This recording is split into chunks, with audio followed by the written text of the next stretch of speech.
എല്ലാവർക്കും സലു കിച്ചണിലേക്ക് സ്വാഗതം. ഇന്ന് നമുക്കൊരു അടിപൊളി ബ്രേക്ക്ഫാസ്റ്റ് ഉണ്ടാക്കാം. അതിനുവേണ്ടി ഞാൻ വലിയൊരു പാനിലേക്ക് 3 കപ്പ് ഗോതമ്പ് മാവും 2 ടേബിൾ സ്പൂൺ കടലമാവും 2 ടേബിൾ സ്പൂൺ റവയും കൂടി ഇട്ട് കൊടുക്കാം. വറുത്തതോ വറുക്കാത്തതോ ചേർത്ത് കൊടുക്കാം കേട്ടോ. എന്നിട്ട് ഇതിലേക്ക് നമുക്ക് പാകത്തിനുള്ള ഉപ്പും കൂടി ഇട്ട് കൊടുക്കണം.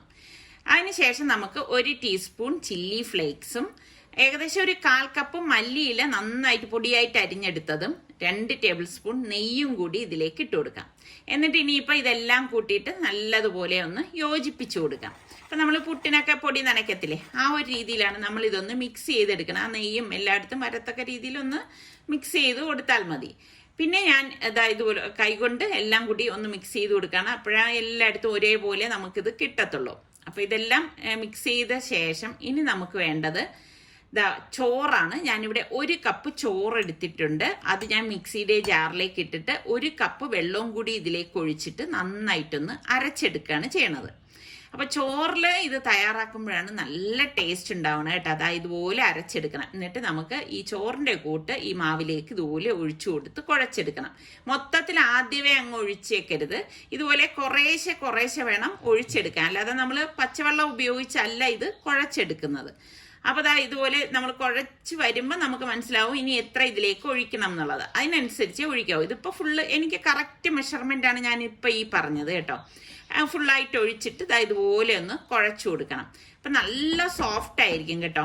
അപ്പോൾ ഇതുപോലെ ഒന്ന് നല്ല വൃത്തിയൊന്ന് നമ്മളൊന്ന് ഇത് കുഴച്ചെടുക്കണം. കുഴച്ചെടുത്ത ശേഷം ഇതൊരു അരമണിക്കൂറെങ്കിലും റെസ്റ്റ് ചെയ്യാനായിട്ട് നമുക്ക് മൂടി മാറ്റി വെക്കാം. അപ്പം നമുക്കിനി ഫില്ലിങ്ങിന് വേണ്ടിയിട്ട് ഞാൻ ഇവിടെ 2 പൊട്ടറ്റോ കട്ട് ചെയ്ത് പ്രഷർ കുക്കറിലേക്ക് ഇട്ടിട്ട് 2 കപ്പ് വെള്ളം ഒഴിച്ച് നമുക്കിനി ഇതിലേക്ക് പാകത്തിനുള്ള ഉപ്പും കൂടി ഇട്ടിട്ട് പ്രഷർ കുക്കർ മൂടി വെയിറ്റ് ഇട്ടിട്ട് ഒരു 6 വിസിൽ വരെ ഇതൊന്ന് വേവിച്ചെടുക്കാം. അപ്പം നല്ലതുപോലെ ഇത് വെന്ത് കിട്ടും. ചെറിയ കുക്കറായതുകൊണ്ട് പെട്ടെന്ന് റെഡിയായി കിട്ടും. അതിന് ശേഷം സ്റ്റീമൊക്കെ പോയ ശേഷമാണ് ഞാൻ കുക്കർ ഓപ്പൺ ചെയ്തു. കണ്ട നമ്മുടെ പൊട്ടറ്റോയൊക്കെ കറക്റ്റ് പാകത്തിന് വെന്തിട്ടുണ്ട്. ഞാനിവിടെ ഒരു കടായി അടുപ്പത്തേക്ക് വെച്ചിട്ട് 2 ടേബിൾ സ്പൂൺ ഓയിൽ ഒഴിച്ചതിലേക്ക് 1/2 ടീസ്പൂൺ ചെറിയ ജീരകം ഇട്ട് പൊട്ടിച്ചെടുത്തിട്ടുണ്ട്. ഇതിലേക്ക് നമുക്ക് 1 സവാള, 1 ക്യാരറ്റ്, 1 ക്യാപ്സിക്കം, കുറച്ച് മല്ലിയില ഇത്രയും കൂടി ചെറുതായിട്ട് അരിഞ്ഞത് ഇതിലേക്ക് ഒരുമിച്ച് തന്നെ ഇട്ടിട്ടൊന്ന് വഴറ്റിയെടുക്കുകയാണ് ചെയ്യണത്. അപ്പോൾ ഫ്ലെയിം ഒന്ന് കുറച്ചു കൊടുക്കണം. ഇത് വഴറ്റിയ ശേഷം നമുക്ക് 1 ടീസ്പൂൺ മഞ്ഞൾപ്പൊടിയും 1 ടീസ്പൂൺ കാശ്മീരി ചില്ലി പൗഡറും 1 ടീസ്പൂൺ ഗരം മസാല പൊടിയും 1 ടീസ്പൂൺ മല്ലിപ്പൊടിയും പാകത്തിനുള്ള ഉപ്പും കൂടി ചേർത്ത് നമുക്കിതൊന്ന് വഴറ്റി കൊടുക്കാം. അപ്പോൾ പൊടികൾ ഇത്രയും മാത്രം ഇതിലേക്ക് ചേർത്താൽ മതി. കാരണം മസാല വളരെ കുറച്ച് മതി ഇതിന്. എന്നിട്ട് നമുക്ക് 1 ടേബിൾ സ്പൂൺ കസൂരി മേത്തിയില്ലേ, ഉലുവയില ഉണക്കിയത് ഇതിലേക്കൊന്ന് പൊടിച്ചിട്ട് കൊടുത്തിട്ട് എല്ലാം ചേർത്തൊന്ന് ഇളക്കി കൊടുക്കണം. ഇനി നിങ്ങളുടെ കയ്യിൽ ആംചൂർ പൗഡർ ഉണ്ടെങ്കിൽ അതും ഇട്ടാലും നല്ല ടേസ്റ്റ് ആണ് കേട്ടോ. എന്നിട്ട് നമുക്ക് ഈ പുഴുങ്ങിയ പൊട്ടറ്റോ ഇതിലേക്ക് ഇട്ടിട്ട് ഇതുപോലെ ഒന്ന് ഉടച്ചു കൊടുത്ത് എല്ലാം ചേർത്തൊന്ന് മിക്സ് ചെയ്ത് കൊടുക്കണം. അപ്പോൾ ഇത്രയേ ഉള്ളൂ. അപ്പോൾ നമ്മളുടെ ഫില്ലിങ് ഇവിടെ റെഡി ആയിട്ടുണ്ട്. അത് തണുക്കാനായിട്ട് നമുക്കൊന്ന് മാറ്റി വെക്കാം. അപ്പം നമ്മളിത് കുഴച്ച് വെച്ചിരിക്കുന്ന മാവ് ഞാൻ ടവലൊക്കെ ഒന്ന് മാറ്റിയ ശേഷം ഓരോ ഉരുളയാക്കി, അത്യാവശ്യം വലിപ്പമുള്ള ഉരുളയാക്കിയാണ് ഞാനിവിടെ എടുക്കുന്നത്. കാരണം നമുക്ക് ഇതിനുള്ളിലേക്ക് ഫില്ലിങ് വെക്കാനുള്ളതല്ലേ. അപ്പോൾ അതിനനുസരിച്ചുള്ള ഉരുളയാക്കി വേണം എടുക്കാൻ.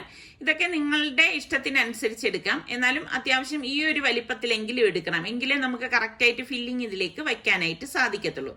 എന്നിട്ട് നമുക്ക് ചപ്പാത്തി പലകയിൽ കുറച്ച് മാവൊന്ന് തൂവിയ ശേഷം നമ്മൾ ഈ ഉരുട്ടി വെച്ചിരിക്കുന്ന മാവുണ്ടല്ലോ, അത് നമുക്ക് ഇതിലേക്ക് വെച്ചിട്ട് ഒന്ന് പരത്തി കൊടുക്കാം.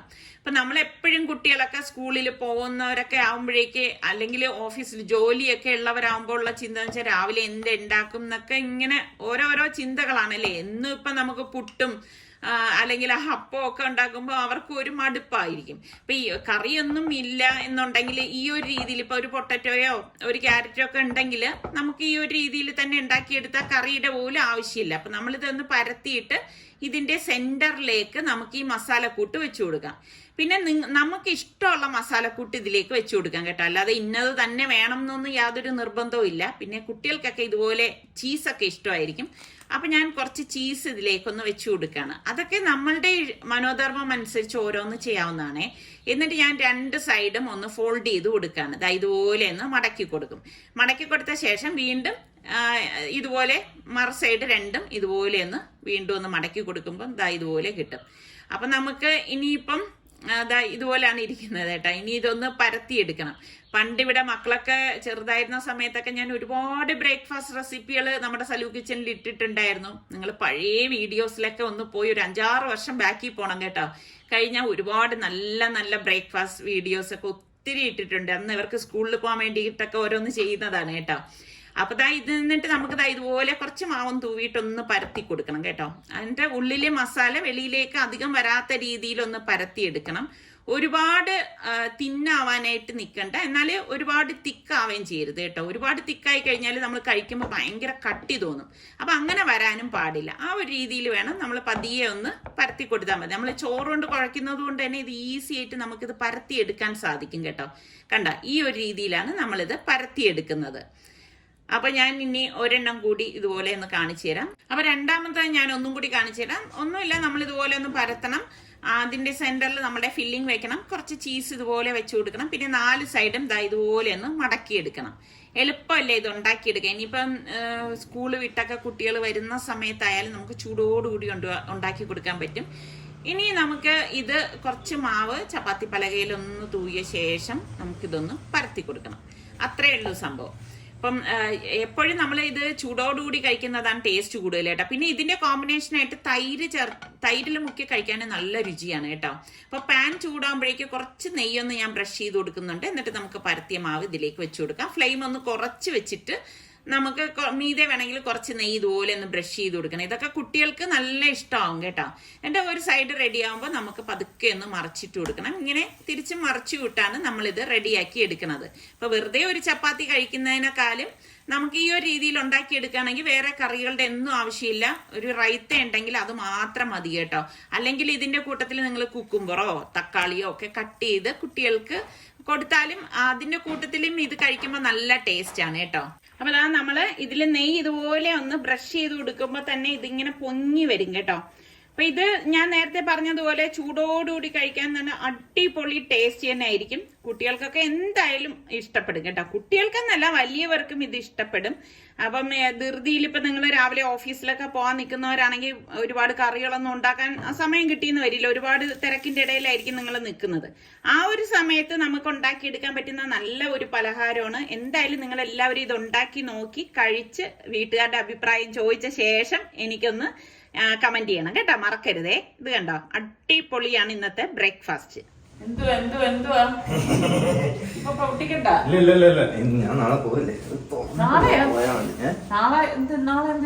ഈ മറ്റന്നാളെ പോകുന്നു പറഞ്ഞത് അമ്മയുടെ ബർത്ത്ഡേ എന്നൊക്കെ പറഞ്ഞിട്ട് ഞാൻ അവർക്ക് വേണ്ടി ഒരു സേവാ ട്രാക്കർ ഉണ്ടാക്കുന്നുണ്ട്. അപ്പൊ ലൈക്ക് എല്ലാം സ്കൂളില് കോളേജിലുള്ള ഫുൾ ആൾക്കാരെ ട്രാക്ക് ചെയ്യുന്ന ഞാൻ. അപ്പൊ അത് അറ്റൻഡൻസ് മാർക്ക് ചെയ്യാനും ക്രെഡിറ്റ് ഒക്കെ കൊടുക്കാനുള്ള സാധനം ഞാൻ ഉണ്ടാക്കുന്നത്. അപ്പൊ അത് എന്തെങ്കിലും ഒരു പരിപാടി ഉണ്ടെങ്കിൽ അതിൽ ചാടി കയറിയിട്ട് എടുത്തിട്ട് വരാം. എന്നിട്ട് പറയും അതിൽ ചേർന്ന് ഇതിൽ ചേർന്ന് പോവുകയാണ് എന്നൊക്കെ പറഞ്ഞു വരുവാണ്.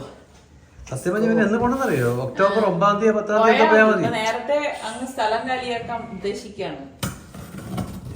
അറിയോ അതിക്ക് നീ അറിയില്ലെങ്കിൽ പിന്നെ അത് പൊട്ടിക്കല്ലേ. നോക്കാം. മറ്റേ സുൽത്താനായിരുന്നു അതിന്റെ ഫ്രേസ്. ഇത് അല്ല അവന്റെ പഠിക്കുന്നത് തന്നെ. അവൻ എന്ത് ചെയ്യുന്നു അതേപോലെ അവനും കാണിക്കണം എന്നൊക്കെയാണ് ഇമിറ്റേറ്റ് ചെയ്യാണ്. പ്രോബ്ലം നോക്കിയ സമയം എന്തെന്ന് അറിയാം അതിന്റെ അകത്ത്. നീ ഒന്നും അറിയണ്ട. എന്ത് സംഭവം ഇവനേട്ടാ പൊട്ടിച്ചിട്ടാലും അവിടെ ഇട്ടിട്ട് ബാക്കി പിന്നെ നമ്മുടെ ജോലിയാണ് ആ കാർട്ടൂണെടുത്ത് കൊടുക്കല്. അറിയാം എന്തെന്നുള്ളത്.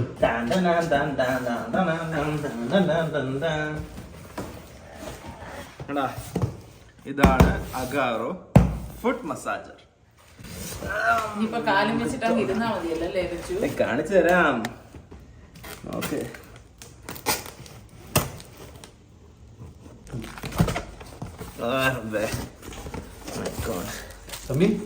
കാല് മാത്രമേ ഉള്ളൂ. കൈ ചെയ്യാൻ പറ്റുമോ നോക്കട്ടെ. കൈ പറ്റുമോ? അവരുടെ മാനുവൽ തന്നെ ഉണ്ട്. അപ്പൊ പറഞ്ഞു തന്നെ ആദ്യം ഇതാ കൈ ചെയ്യാൻ പറ്റും, കാല്, എന്നിട്ട് മറ്റേ എന്തോ അതിനെ പറയാ കാഫ. അല്ല സമീ പറ്റിയ സമയത്ത് മനസ്സിലായോ അമ്മക്ക്? എന്തോ മനസ്സിലായി.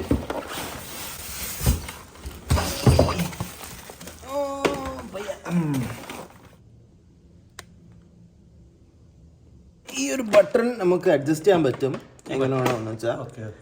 ഇനിതാ അടുത്തത് ഒരു ഫിഷ് ടാങ്കാ വാങ്ങിക്കേണ്ടത്. ഇത് കൊണ്ട് നീ വെളിയിൽ റോഡിൽ പോയി നിന്നാ മതി, 10 രൂപ വെച്ച് വാങ്ങിച്ചാലും മതി. അറിയോ കാലല്ലാതെ ഇരുന്ന് പോലെ നിന്റെ സത്യം പറഞ്ഞറിയാ സോക്സ് ഇട്ട് വേണം ഇരിക്കായിരുന്നു. ഇതുപോലുള്ളവരൊക്കെ ഇരുത്തുമ്പോ സോക്സ് ഇടിച്ചിട്ടേ ആരംഭിക്കാം. ഓൺ നെക്കി ഓണാക്കാം. എന്തൊക്കെ ഉണ്ട്? മോഡുണ്ട്, ഇത് 3 മോഡുണ്ട്. എന്നിട്ട് ഹീറ്റ് 48 ഡിഗ്രി വരെ പോകാൻ പറ്റും. മതി, ഇത്രയൊക്കെ പഠിച്ചാൽ മതി. എന്ത് എക്സാം അല്ല, വെയിറ്റ്, ഞാൻ ഇതിന്റെ നോക്കിയതാ. ഇതിന്റെ അത് ആക്ച്വലി 3 മോഡുണ്ട്. P1, P2, P3. ഓരോ ഇത് റോളിംഗ്, നെറ്റിംഗ്, ഷിയാറ്റ്സോ എന്തൊക്കെയുണ്ട്, സ്ട്രെങ്ത്, എയർ കംപ്രഷൻ. എന്തായാലും ഇതിന്റെ ഡീറ്റെയിൽസ് ഈ മാനുവലിൽ നോക്കി കഴിഞ്ഞാൽ നമുക്ക് കിട്ടും. അത് മാത്രമേ ഇന്റൻസിറ്റിയും കൂട്ടാൻ പറ്റും. H1, H2, H3, H4, H5. ഞാൻ ഓൺ ചെയ്ത് കാണിച്ചു തരാം.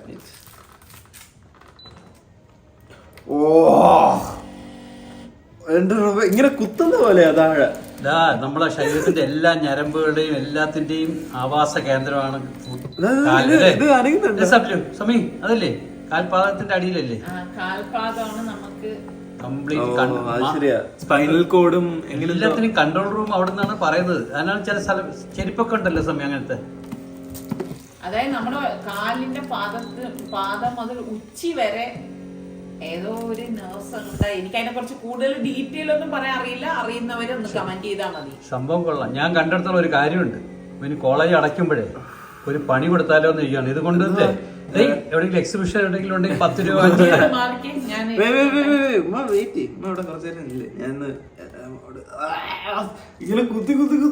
മാറി അമ്മ വന്നിരിക്കട്ടെ. ഉമ്മ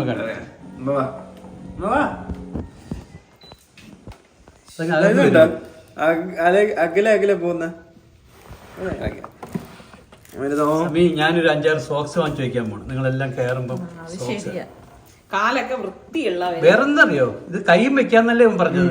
എന്താണ് കൈയും വെക്കാം, ഇങ്ങനെ കൈ വെക്കാം, ഇങ്ങനെ കൈ വെക്കാം. എന്നിട്ട് കാലിതാ പാദം.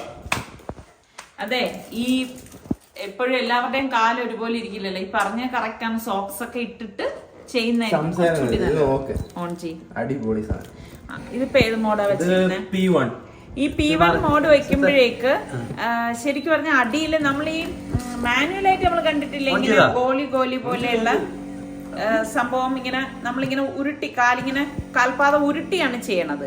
പക്ഷെ ഇതിപ്പം ഈ മെഷീൻ തന്നെ നമ്മൾ കാല് വെക്കുമ്പോഴേക്ക് കാൽപാദത്തില് ഇങ്ങനെ മസാജ് ചെയ്യുന്നതിനോടൊപ്പം തന്നെ കംപ്രസ് ചെയ്യാണ്. നമ്മുടെ കാലിനെ ഇങ്ങനെ കംപ്രസ് ചെയ്ത് വെക്കാണ്. അപ്പൊ നല്ലൊരു സുഖം തോന്നുന്നുണ്ട്. വെയിറ്റ് എപ്പോഴും നേരത്തെ പറഞ്ഞതുപോലെ നമ്മുടെ കാലാണ് മെയിൻ എന്ന് പറയുന്നത് കേട്ടാ. അപ്പം ശരിക്കും അവിടെ ഇങ്ങനെ കൊടുക്കുമ്പോ നമുക്ക് ഈ തലയുടെ അത്രയും ഭാഗത്ത് എന്തോ ഒരു സുഖം അനുഭവപ്പെടുന്നു.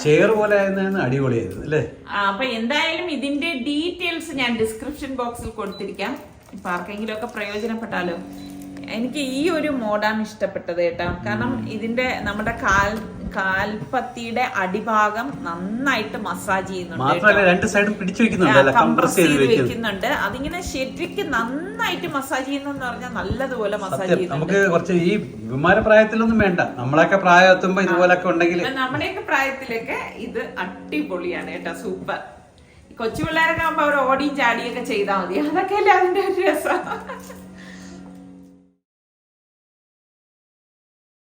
Hi hello guys. അപ്പോൾ അങ്ങനെ നമ്മുടെ ആ തിരക്കുള്ള യാത്രയൊക്കെ കഴിഞ്ഞ് കറക്റ്റ് സമയത്ത് നമുക്ക് എയർപോർട്ടിൽ എത്താൻ സാധിച്ചു. പിന്നെ ഞാൻ പറഞ്ഞ പോലെ തന്നെ ഞാൻ ഓഫീസിൽ നിന്ന് വന്ന ഇതിലായിരുന്നു, ഒന്നും കഴിച്ചിട്ടില്ലായിരുന്നു. അപ്പോൾ ലോഞ്ചിൽ കയറി ഒന്ന് കഴിച്ച് ലൈറ്റായിട്ടൊന്ന് കഴിച്ച് ഇറങ്ങിയപ്പോൾ തന്നെ നമുക്ക് ബോർഡിംഗ് കോൾ വന്നു. അപ്പോൾ അങ്ങനെ നമ്മൾ ഫ്ലൈറ്റിലേക്ക് പ്രൊസീഡ് ചെയ്യണം. ഈ ഫ്ലൈറ്റിൽ മിക്കവരും ഉംറയ്ക്കുള്ളവരായിരുന്നു, പലരും ഇഹ്റാമിലായിരുന്നു, പിന്നെ ഉംറ ഗ്രൂപ്പുകളുണ്ടായിരുന്നു. അപ്പം എല്ലാവരും ഈ ഒരു ലോങ് വീക്കെൻഡ് ആയതുകൊണ്ടായിരിക്കാം ഇത്രയും തിരക്കെന്ന് പറയുന്നത്. അപ്പോൾ നമ്മൾ ഫ്ലൈറ്റിൽ ഇരുന്ന് കുറച്ച് നേരം കഴിഞ്ഞപ്പോൾ തന്നെ നമ്മൾ ഫ്ലൈറ്റ് ടേക്ക് ഓഫ് ചെയ്യാനുള്ളതായി. അപ്പോൾ ഈ ഫ്ലൈറ്റിൽ നമുക്ക് ഞാൻ കണ്ടൊരു കാര്യം എന്ന് വെച്ചാൽ നമുക്ക് മീക്കാത്ത് എത്തുന്നതിന് മുമ്പ് 1 മണിക്കൂർ മുമ്പ് 30 മിനിറ്റ് മുമ്പൊക്കെ ഒരു റിമൈൻഡർ നമുക്ക് തരും മീക്കാത്ത് എത്താറായി എന്നുള്ളത്. പിന്നെ അതിനുശേഷം സ്ക്രീനിൽ ഡിസ്പ്ലേ ചെയ്തുകൊണ്ട് ഇരിക്കും എത്ര മിനിറ്റ് ഉണ്ട് നമ്മൾ മീക്കാത്ത് എത്താനായിട്ട്, നമുക്ക് നിയത്ത് ചെയ്യാനൊക്കെ ആയിട്ട്. ആ മീക്കാട് ക്രോസ് ചെയ്ത് കഴിഞ്ഞാൽ പിന്നെ ഇഹ്റാം സോൺ എന്നാണ് കാണിക്കുന്നത്. അതായത് ആ നേരം കൊണ്ട് നമ്മൾ നിയത്തിലും ഇഹ്റാമിലും നമ്മൾ പ്രവേശിച്ചിട്ടുണ്ടായിരിക്കണം. നമ്മൾ ജിദ്ദ എയർപോർട്ടിലേക്കായിരുന്നു നമ്മുടെ യാത്ര. നമ്മൾ ജിദ്ദ എയർപോർട്ടിൽ ലാൻഡ് ചെയ്തപ്പോൾ തന്നെ അവിടെ സ്വീകരിക്കാനായിട്ട് ഫാബിയുടെ പാപ്പായും ഉമ്മയും എത്തിയിട്ടുണ്ടായിരുന്നു.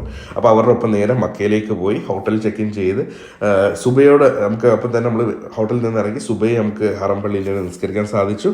അതിനുശേഷം നമ്മൾ ഉംറയും അതിനോടനുബന്ധിച്ച് നമ്മൾ ചെയ്തു. അപ്പോൾ ഞാൻ നേരത്തെ പറഞ്ഞ തന്നെ ഉംറയുടെ ഭാഗങ്ങളൊന്നും ഞാൻ വ്ളോഗ് ചെയ്തിട്ടില്ല. കാര്യം അത് ഞാനും പടച്ചവനും തമ്മിലുള്ള ഒരു കാര്യമാണ്. അത് ഞാൻ ഷെയർ ചെയ്യാൻ ഉദ്ദേശിക്കുന്നില്ല. അപ്പോൾ അതെല്ലാം കഴിഞ്ഞ ശേഷമാണ് ഞാൻ പിന്നെ ബാക്കിയുള്ള ഈ ഒരു പള്ളി പരിസരവും കാര്യങ്ങളൊക്കെ കാണിച്ചു തരാമെന്നുള്ള ഇതിൽ ഞാൻ പിന്നെ ഷൂട്ട് ചെയ്തത്. അപ്പം വളരെ നല്ലൊരു ഉംറയായിരുന്നു. നല്ല തിരക്കുണ്ടായിരുന്നു. പിന്നെ കാലാവസ്ഥയും അൽഹംദുലില്ലാഹ് നല്ലതായിരുന്നു. പിന്നെ നമുക്ക് കിട്ടിയ ഏറ്റവും വലിയ ഭാഗ്യം എന്ന് വെച്ച് കഴിഞ്ഞാൽ നമുക്ക് നമ്മുടെ പള്ളിയുടെ വളരെ അടുത്ത് തന്നെയായിരുന്നു ഹോട്ടൽ നമുക്ക് അറേഞ്ച് ചെയ്തിരുന്നത്. അതുകൊണ്ട് തന്നെ നമുക്ക് നിസ്കരിക്കാനൊക്കെ നിസ്കരിക്കാനും നമുക്ക് കറക്റ്റ് പള്ളിയിൽ പോയി നിസ്കരിക്കാനുള്ള ഭാഗ്യം കിട്ടി. അപ്പോൾ അത് വളരെ ഒരു അനുഗ്രഹമായിട്ടാണ് കാണുന്നത്. അപ്പം നമ്മൾ ആ ഒരു പള്ളിയിലേക്ക് നമുക്ക് ആ ഒരു നടന്നു പോകാനുള്ള ദൂരം മാത്രമേ ഉണ്ടായിരുന്നുള്ളൂ. അപ്പോൾ ഇവിടെ ഞാൻ പിന്നെ ബാക്കി കണ്ട കാഴ്ചകളാണ് നിങ്ങളുമായിട്ട് ഷെയർ ചെയ്യുന്നത്. അപ്പോൾ ഉമ്മ പറഞ്ഞിരുന്നു പലരും ദുആ ചെയ്യാനായിട്ട് പറഞ്ഞിട്ടുണ്ടെന്നുള്ളത്. അപ്പോൾ എല്ലാവർക്കും വേണ്ടി ദുആ ചെയ്തിട്ടുണ്ട്. അപ്പം ഈ ഒരു സമയത്ത് ഞാൻ എല്ലാം ദുആയും ചെയ്ത് നമ്മൾ പള്ളിയോട് വിട പറഞ്ഞ് നമ്മൾ ഇറങ്ങുന്നതിന് മുമ്പ് ഞാൻ ഷൂട്ട് ചെയ്തൊരു ഭാഗമാണ്. കാര്യം കാബ ഇപ്പോൾ പലർക്കും കാണാൻ ആഗ്രഹം ഉണ്ടാകും, പക്ഷേ ഇതുവരെ സാധിച്ചിട്ടുണ്ടാവില്ല. ഹറം പള്ളി കാണാൻ ആഗ്രഹം ഉണ്ടാകും, കാണാൻ സാധിച്ചിട്ടുണ്ടായില്ല. അപ്പോൾ അവർക്ക് വേണ്ടിയിട്ടും കാണിക്കാൻ വേണ്ടി മാത്രമാണ് ആ ഒരു ക്ലിപ്പ് ഞാൻ പള്ളിയുടെ അകത്ത് വെച്ച് ഞാൻ ഷൂട്ട് ചെയ്തത്. എനിക്ക് അങ്ങനെ ഷൂട്ട് ചെയ്യുന്ന വലിയ താല്പര്യമില്ലായിരുന്നു. പക്ഷെ പിന്നെ ആലോചിച്ചപ്പോഴത്തേക്ക് ഇത് കാണാൻ ആഗ്രഹമുള്ളവർക്ക് ഒരു കൺകുളിർമാവട്ടെ എന്ന് കരുതി ഞാൻ ഷൂട്ട് ചെയ്തതാണ്. അത് കഴിഞ്ഞ് നമ്മൾ അപ്പോൾ തന്നെ അവിടെ നമുക്ക് ഇറങ്ങി. പിന്നെ അവിടെ തിരക്ക് കണ്ടു. ഇത്രയും തിരക്കുണ്ടായാൽ പോലും ഇവിടെ ഇത്രയും ആൾക്കാർക്കുള്ള സജ്ജീകരണങ്ങൾ വളരെയേറെയാണ്. ഇപ്പോൾ ഇത് കണ്ടു, ഇവിടെ ഇപ്പോൾ ടെമ്പറേച്ചർ നല്ലതാണെങ്കിൽ പോലും ഒരു ബുദ്ധിമുട്ട് വരണ്ടെന്ന് വെച്ച് ഇതേപോലെ മിസ്റ്റ് ഫാൻ ഇവിടെ എല്ലായിടത്തും വെച്ചിട്ടുണ്ട്. പിന്നെ അതിനുശേഷം അവിടെ ഒരു ഷോപ്പിംഗ് സെൻറ്ററിൽ ചെന്നപ്പോഴാണ് പഴയ ഓർമ്മകളിലേക്ക് ഞാൻ പോയത്. ഇതൊക്കെ ഞാൻ പറഞ്ഞു, അവസാനം സൗദി 10 വർഷം മുമ്പാണ് സൗദിയിലുണ്ടായിരുന്നത്. അന്നുണ്ടായ അതേ സാധനങ്ങൾ. ഇത് വാപ്പാക്ക് ഇഷ്ടമുള്ള ഒരു പീനട്ട്സിൻ്റെ ഇതാണ്, ഇത് റിസാൻ ഇഷ്ടമുള്ള ഒരു മുട്ടായാണ്. അപ്പോൾ ഇതൊക്കെ ഇപ്പോഴും ഇന്നും ഇവിടെ ഉണ്ടെന്ന് പറയുമ്പോൾ വളരെ സന്തോഷം. കുറേ വർഷങ്ങൾക്ക് ശേഷം കാണുമ്പോൾ സന്തോഷമില്ലേ. ഇത് എൻ്റെ സ്കൂൾ സമയത്ത് ഞാൻ കൊണ്ടുകൊണ്ടുവന്ന ചിപ്സിൻ്റെ ഇതാണ്. അപ്പം ഇതൊക്കെ കാണുമ്പോഴത്തേക്ക് ഇതൊന്നും വാങ്ങണമെന്നില്ല, പക്ഷെ ഇത് കാണുമ്പോൾ ഒരു മനസ്സിൽ വരുന്ന സന്തോഷവും പഴയ ഓർമ്മകൾ ഓടി എത്തുമ്പോഴുള്ള ഒരു ഫീലിംഗ് ഉണ്ട്, പറഞ്ഞറിയിക്കുന്നതിനപ്പുറമാണ്. അപ്പോൾ അങ്ങനത്തെ പല കാഴ്ചകളും ഇവിടെ കണ്ടു. നമ്മൾ എല്ലാവരും കൂടെ ഒരുമിച്ച് നമ്മൾ കൊണ്ടുവന്ന ഐസ്ക്രീം ഷോപ്പായിരുന്നു അത്. അപ്പം ഇങ്ങനെ ഒരു ഓർമ്മകളിൽ കൂടെ ഉള്ളൊരു തിരിഞ്ഞോട്ടം കൂടെ ആയിരുന്നു ഈ ഉംറ എന്ന് പറയുന്നത്. പിന്നെ ഉംറയുടെ ക്ഷീണവും പിന്നെ യാത്രയുടെ ക്ഷീണം കാരണം എൻ്റെ സൗണ്ട് മാറിയിരിക്കുന്നത് ഇപ്പോൾ നിങ്ങൾ ശ്രദ്ധിച്ചിട്ടുണ്ടാവും. പിന്നെ നമ്മൾ അത്രയും ഭാഗം നമ്മൾ ഈ ഒരു പള്ളി പരിസരത്ത് ഇത്രയും വലിയൊരു ഏരിയ ആണെങ്കിൽ പോലും വണ്ടിയും കാര്യങ്ങളൊന്നും ഉണ്ടാവില്ല. നടന്ന് തന്നെ നമ്മൾ എല്ലായിടത്തും പോകണം. പിന്നെ വയ്യാത്തവർക്ക് വേണ്ടി വീൽ ചെയർ ആക്സസ് ഒക്കെ ഉണ്ട്. പിന്നെ ഈ കാണുന്ന ഈ വലിയ വലിയ ബിൽഡിങ്ങുകൾ നിറച്ച് സൂപ്പർ മാർക്കറ്റ്സും റെസ്റ്റോറൻറ്റ്സും ആണ്. ഓരോരുത്തരുടെ ഓരോ പ്രിഫറൻസ്, ഓരോ രാജ്യക്കാരുടെ ഫുഡും എല്ലാം അവൈലബിൾ ആണ്. എല്ലാവരെയും അക്കോമഡേറ്റ് ചെയ്യുന്നൊരു സ്ഥലമാണ്. പിന്നെ ഈ ഒരു കാര്യം, ഇവിടുത്തെ ക്ലീനിങ് പ്രൊസീജിയർ എന്ന് പറഞ്ഞാൽ അന്നും ഇന്നും ഒരേപോലെയാണ്. അതും എല്ലാം മിനിറ്റുകൾ കൊണ്ട് ഫുൾ ഏരിയ ക്ലീൻ ചെയ്ത് പോകും. നമ്മൾ ചെരുപ്പില്ലാതെ നടന്നാൽ പോലും നമ്മൾ കാലം അഴുക്കാവില്ല. ആ രീതിക്കാണ് അവർ ക്ലീൻ ചെയ്ത് പോകുന്നത്. ഇതൊക്കെ ഒരു അതിശയമാണ്. ഇത്രയും വലിയ ക്രൗഡിനെ, ഇത്രയും ലക്ഷങ്ങളെ അവരെങ്ങനെ കൺട്രോൾ ചെയ്യുന്നു എന്നുള്ളത്. അപ്പോൾ ഇതായിരുന്നു നമ്മുടെ ഹോട്ടലിൽ നിന്നുള്ള വ്യൂ എന്ന് പറയുന്നത്. ഇത് കണ്ടോ, പള്ളി ഇത്രയും അടുത്താണ്. ഇതിൻ്റെ ഇടയിൽ ഏതൊരു സൗദിയുടെ കൊട്ടാരമാണ് രാജാവിൻ്റെ. അപ്പം അത് കാരണമാണ് നമുക്ക് അത്ര വ്യൂ നമുക്ക് കിട്ടാത്തത്. അപ്പം നമ്മൾ അടുത്ത ദിവസം വെളുപ്പിനെ തന്നെ നമ്മൾ അവിടെ നിന്ന് ചെക്കൗട്ട് ചെയ്യാണ്. ഇനി നമ്മൾ ഫാബിയുടെ വാപ്പ ജോലി ചെയ്യുന്നത് അബഹയിലാണ്. അപ്പോൾ ഇനി അങ്ങോട്ടേക്കുള്ള നമ്മൾ യാത്രയിലാണ്. അപ്പം നമ്മൾ വന്ന ഏകദേശം അതേ സമയത്ത് തന്നെയാണ് നമ്മൾ തിരിക്കുന്നത്. ഇവിടെ മക്ക എന്ന് പറയുന്ന ഒരു ചെറിയൊരു സിറ്റിയാണ്. ഇത്രയും ആൾക്കാർ വരുന്നുണ്ടെങ്കിലും എല്ലാം പ്രോപ്പർലി മാനേജ് ആണ്. ഇനി ഈ ബസ് കണ്ടോ, ഇതെന്ന് പറയുന്നത് നമ്മൾ സ്വന്തമായിട്ട് വണ്ടിയിൽ വരികയാണെങ്കിൽ നമുക്ക് വണ്ടി പാർക്ക് ചെയ്യാനായിട്ട് ഒരു ഗ്രൗണ്ട് ഉണ്ട്. അവിടെ നിന്നുള്ള ഷട്ടിൽ ബസ്സാണ് ഈ മക്ക ബസ് എന്ന് പറയുന്നത്. ഫ്രീ ആണ്. പിന്നെ അത് കൂടാതെ തന്നെ അതേ ബസ് തന്നെയാണ് നമ്മൾ റെയിൽവേ സ്റ്റേഷൻ, ഇവിടെ ബുള്ളറ്റ് ട്രെയിൻ ഉണ്ട്. ആ ഒരു സർവീസ് നമുക്ക് യൂട്ടിലൈസ് ചെയ്യാനായിട്ട്. അപ്പം ഇതൊക്കെ കഴിഞ്ഞ് നമ്മൾ ഇനി വീണ്ടും നമ്മൾ ജിദ്ദ എയർപോർട്ടിലേക്കാണ് പോകുന്നത്. അതിന് മുമ്പായിട്ട് പലയിടത്തായിട്ട് ഇങ്ങനെ ചെറിയ ചെക്ക് പോയിന്റ്സ് ഉണ്ട്.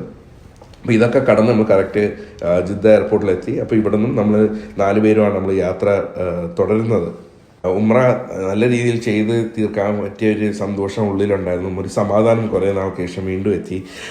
അപ്പം ഇതൊക്കെയാണ് ഇപ്പോഴത്തെ വിശേഷങ്ങൾ. ഇനി ബാക്കി വിശേഷങ്ങൾ വഴിയെ നിങ്ങളായിട്ട് ഷെയർ ചെയ്യുന്നതാണ്. അപ്പോൾ ഇനി അടുത്ത വീഡിയോയിൽ കാണും വരെ എല്ലാവർക്കും ബൈ ബൈ.